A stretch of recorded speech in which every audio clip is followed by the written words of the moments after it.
عورتوں کے حقوق کے سلسلے میں جو واویلا مچاتے ہیں، ایکویلٹی نہیں ہے اسلام میں، برابری نہیں ہے.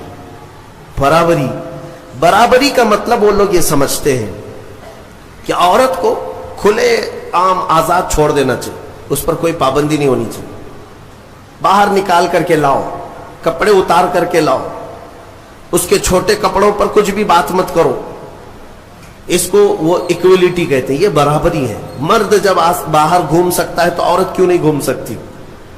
ان کا مطلب یہ ہے کہ مرد اگر ایک سے زیادہ عورت سے شادی کر سکتا ہے تو عورت کیوں نہیں کر سکتی؟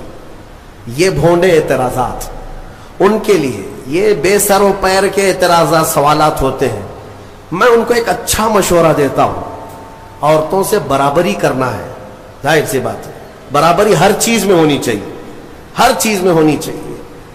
عورتوں کے ساتھ برابری کرنے میں شادی کر لو، ایک سال بچہ وہ جنے گی، دوسرے سال تم بچہ جنو. ایک سال وہ حمل کی تکلیف اٹھائے گی، دوسرے سال تم حمل کی تکلیف اٹھاؤ. بھائی ساری تکلیفیں عورت کو ہی کیوں؟ ہو سکتا ہے یہ پاسبل ہے. تو تمہیں پتا ہونا چاہیے کہ ہر مخلوق کی اللہ نے کچھ خصوصیات رکھی ہیں. مرد کی اپنی خصوصیات ہے، عورت کی اپنی خصوصیات ہے. ان کی بناوٹ میں بھی اللہ تبارک و تعالیٰ نے فرق رکھا ہے. مرد کے ہاتھ عورت کے ہاتھ کی طرح نہیں، مرد کا جسم عورت کے جسم کی طرح نہیں. ساری چیزوں میں فرق موجود ہے. اسی لیے قرآن نے مردوں کو کمانے کا حکم دیا اور عورت کو امور خانہ داری اور بچوں کی تربیت کا حکم دیا. جس کی جیسی کیٹیگری ہے ویسے اسلام نے حکم دیا. اس چیز کو لے کر کے یہ اسلام پر اعتراضات کرتے ہیں. آج پاکستان کی سڑکوں پر کچھ عورتیں بینر لے کر کے اتری اور اس بینر پر یہ لکھا ہوا ہے کہ میرا جسم میری مرضی، کہ ہمیں آزاد چھوڑ دیا جائے. چار دیواری ہمارا گھر نہیں ہے، پوری دنیا ہماری ہے. یہ وہ جانور عورتیں ہیں جنہیں جنگل چاہیے، جنگلیوں کی طرح سے وہ زندگی جینا چاہتی ہیں. یہ سارے خیالات کس نے ان کے ذہنوں میں ڈالے؟ یہ وہی دنیا جو ہمارے معاشرے کو تباہ و برباد کرنا چاہتی ہے. میں اپنی بچیوں سے کہنا چاہتا ہوں، ان کے میٹھے چپڑے نعروں میں مت آنا، یہ تمہیں کہیں کا نہیں چھوڑیں گے.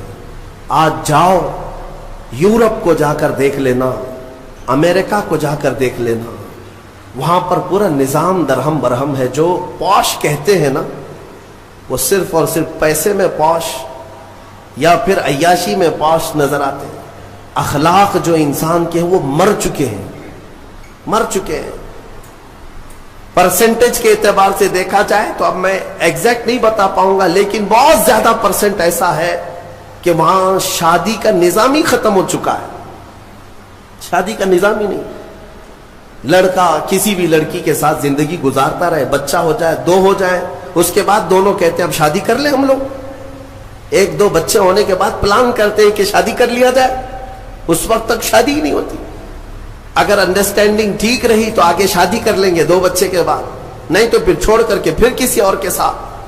وہاں کے اکثر بچوں کو یہ پتہ ہی نہیں ان کا اصلی باپ کون ہے. 2 3 کے ساتھ اس طرح کی زندگیاں گزرتی رہیں. میرا دین یہ نہیں ہے. میرے دین کی خصوصیت یہ ہے کہ اسلام نسب کی حفاظت کرتا ہے، نسب کی حفاظت کرتا ہے. آپ کو پتہ ہے اسلام کا یہ جو نظام ہے، ایک انگریز نے کہا، اس نے ریسرچ کر کے کہا، عورت کو اگر کسی نے طلاق دے دیا، توجہ چاہتا ہوں، اگر کسی نے طلاق دے دیا تو اس کی عدت کیا ہے؟ وہ عورت دوسرے مرد سے اگر نکاح کرنا چاہے تو کب کرے گی؟ ادھر فوراً زید نے طلاق دے دیا، دوسرے دن دوسرا شادی کر سکتا ہے؟ عدت ہے نا، آپ کو پتا ہے عدت کیا ہے؟ عدت کیا ہے؟ 3 بار عورت کی ماہواری آ جائے، طلاق کے بعد 3 بار عورت کا حیض آ کر ختم ہو چکا ہو، 3 بار حیض آیا اور 3 بار وہ پاک ہوئی، تب اس کی عدت ختم ہو گئی، اب وہ چاہے تو کسی اور سے نکاح کر سکتی. یہ طریقہ ہے شریعت اسلامیہ میں. یہ کیوں رکھا گیا؟ ایک دانشور ہے، بڑا پڑھا لکھا آدمی ہے، لیکن اسلام سے اس کا تعلق تو نہیں، مسلمان نہیں ہے. اس نے کہا مجھے اس بات پر بہت حیرت ہوئی جب میں نے یہ دیکھا عدت کا کیا مسئلہ ہے، اس میں کیوں رکھا گیا. تو اس نے کہا کہ سائنس کے اعتبار سے میں نے پوری جانچ پڑتال کر کے دیکھ لیا کہ اگر عورت پہلے والے شوہر کے ساتھ کچھ راتیں بھی گزاری ہو، کچھ راتیں گزاری اور اس کے بعد پہلے شوہر نے طلاق دے دیا، تو پہلے شوہر کا نطفہ اگر عورت کے جسم کے اندر موجود ہے تو وہ کب تک باقی رہتا ہے.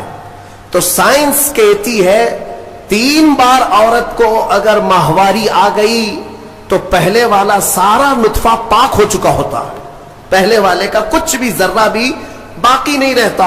اب وہ پوری مکمل کلین ہے، تب جا کر کے وہ دوسرے شوہر کے لیے تیار ہے، دوسرا نکاح کر سکتی ہے. میرے عزیزوں، یہ میں نہیں کہتا، غیروں نے جو پڑھا ہے وہ کہتے ہیں کہ اسلام نے یہ عدت کا جو نظام رکھا ہے وہ صرف اس لیے کہ آنے والا بچہ اس کے نسب میں کوئی اختلاط نہ ہونے پائے، نسب میں کوئی اختلاط نہ ہونے پائے. عورتوں کی بھی حفاظت اور بچوں کی بھی حفاظت. الحمدللہ مجھے فخر ہے اس بات پر کہ دین اسلام نے یہ پاکیزہ نظام رکھا ہے، پاکیزہ نظام. آپ کو پتا ہے آج دنیا یہ سارا نظام درہم برہم کرنا چاہتی ہے. ہاں، جو ماڈرن کلچر کے دلدادہ ہیں ان سے میں کہتا ہوں جاؤ ذرا یورپ کو دیکھو، انہوں نے شادیوں کا نظام ختم کر دیا. شادیوں کا نظام ختم کرنے میں کئی چیزیں ان کے ساتھ آئی، میں بتاتا ہوں. ایک سسٹم ہے جو کام کر رہا ہے، شیطان کے پجاری ہیں، وہ ڈیول ورشپرز، شیطان کے پجاری.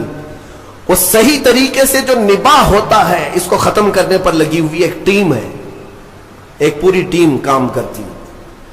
وہ مردوں کو عورتوں سے دور رکھیں، عورتوں کو مردوں سے، یا اگر رکھیں تو ناجائز طریقے سے رکھیں. اس کے لیے کیا کیا طریقے اپنائیں. میں 2 سال قبل شاید یا 3 سال قبل کی بات ہے، شب قدر میں میں نے اس کو عرض کیا تھا. پورا نظام جو یہ معاشرتی جو نظام ہے، ازدواجی جو نظام ہے، اس کو مار ڈالا ہے یورپ کی کئی کلچرز نے. کیا کیا جانتے؟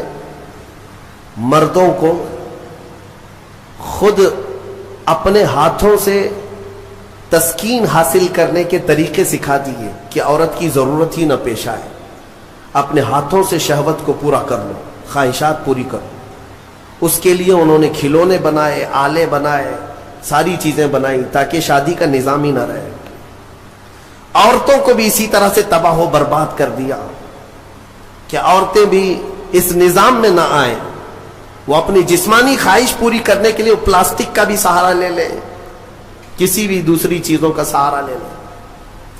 میں نے جب یہ پڑھا کہ باہر کئی جگہ پر مارکیٹ میں باضابطہ سلیکون کی پوری عورتیں ملتی ہیں، پورا کا پورا مرد ملتا ہے. سلیکون ایک ربر ٹائپ کا، اس کا پورا خوبصورت مرد بھی بنایا جاتا ہے، خوبصورت عورت بھی بنائی جاتی ہے، تاکہ جسے اپنی جسمانی خواہش پوری کرنا ہو تو ان کھلونوں کے ساتھ پورا کر لے اور اپنے آپ کو تباہ و برباد کر لے. ہوگا کیا اس سے؟ یہ نظام ختم کرنا ہے ان کو کہ ازدواجی نظام ہی نہ رہے، نہ بچے ہوں، نہ صالح معاشرہ ہو. نظام ختم کریں. بہت لوگ اس میں تباہ و برباد ہو چکے. یہ سلیکون کی گڑیا اور گڈے بنائے گئے، ان کی زندگیوں میں داخل کیے گئے. یہ ہٹ گیا تو پھر ان لوگوں نے کئی ملکوں میں LGBT کمیونٹی کو متعارف کرایا. یہ کیا ہے؟